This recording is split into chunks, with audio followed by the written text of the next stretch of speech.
Netanyahu is undisputedly the tallest leader in Israel. A former military commando himself, Netanyahu has fought wars for Israel. As Prime Minister, he has defended the security of the nation vehemently and given sleepless nights to Israel's enemies like Iran and Hamas. He has not even shied away from defying American President Joe Biden and has simply and boldly put existence over ties with the US. He secured the Abraham Accords with Arab nations, which stand firmly behind Israel. Then came the 11-day war with Hamas, and Netanyahu taught the terror group a lesson of a lifetime. But he is still being ousted. He will no longer be the Prime Minister of Israel. What's the reason for this? Fear. Fear of Netanyahu. The new coalition to lead Israel is an unholy alliance purely driven out of fear of Netanyahu, and we will tell you how. Hi, and welcome to TFI Global, the foreign affairs and geopolitical analysis arm of the TFI Media Group.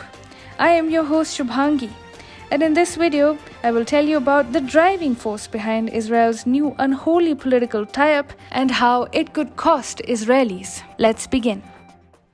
To depose Prime Minister Benjamin Netanyahu, almost every political force of Israel has joined hands in an unholy, fragile, weak, and largely directionless coalition.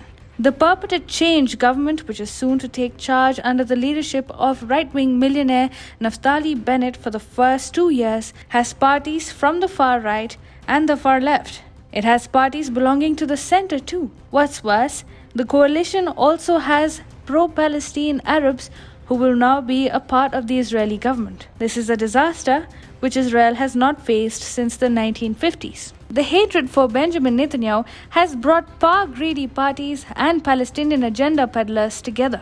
Meanwhile, it is the people of Israel, more specifically the Jews, who will suffer the most for whatever time the change government rules over the country. Islamist political party Ram chief Mansour Abbas on Wednesday became the first Arab-Israeli party leader in half a century to sign a deal to sit in a coalition government in Israel. The reason for everyone joining hands against Netanyahu is due to the simple fact that they are so afraid of him. Mansour Abbas's party, openly and unabashedly dedicated only for Arabs in Israel, will now be a part of Israel's government. The reality is that all political forces have come together owing to their fear of Netanyahu. He is the tallest leader of Israel, having a perfect grip on Israeli nationalism. Netanyahu is a brilliant diplomatic communicator, strengthening Israel's ties across the world and standing up to Joe Biden. He is an impeccable leader who has taken Israel to great heights and who has a very personal relationship with the Israeli Defense Forces and all other security agencies. Most recently,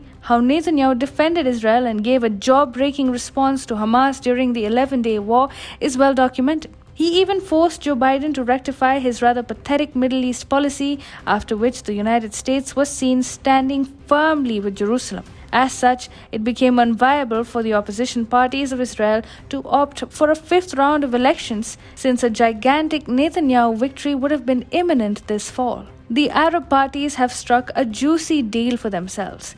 While the Islamist Ram party ensures that Israel does not go hard on Palestinian activists, it also secured massive economic packages for the 21% Arab population within Israel. However, most of the benefits, as per Abbas's own admission, will be going to the Negev region in southern Israel. Ram's base is among the traditional Bedouin communities in the Negev desert. Mansour Abbas's party said that the so-called Change Bloc agreed to over $16.3 billion in budgets and government development plans for Arab society. According to a statement by the Islamist party, Bennett and Lapid pledged 30 billion new Israeli shekel over 5 years in unspecified economic development funds, as well as another 2.5 million new Israeli shekel or $770,000 to fight violence and organized crime in Arab society. According to the Times of Israel, another 20 million new Israeli shekel will be invested over the next 10 years to fix crumbling infrastructure in Arab cities and towns. The coming together of the Rainbow Coalition with the support of an Arab Islamist party that identifies more with Palestine than it does with Israel is going to be a disaster for the people of Israel, at least domestically. Since the government would be fragile, Naftali Bennett, despite being a right-winger, would not be able to do much. Then, if the government survives 2 years, a left-leaning prime minister in the form of Yair Lapid would come in. And then, what will become of Israel is beyond any imagination.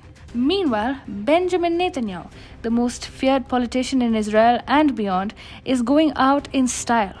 Iran's naval warship caught a massive fire on Wednesday and drowned in the Strait of Hormuz. Hours later, a massive blaze struck one of Iran's largest oil refineries in Tehran, covering the capital city with plumes of black smoke. In Golan Heights, meanwhile, Israel on Tuesday destroyed a Syrian regime observation post. Netanyahu may be outgoing, but he has sent a stern message to Israel's enemies. But Israel's fortunes can be saved. The Rainbow Coalition government will fall under its own weight, and if not, it would require some pushes to collapse.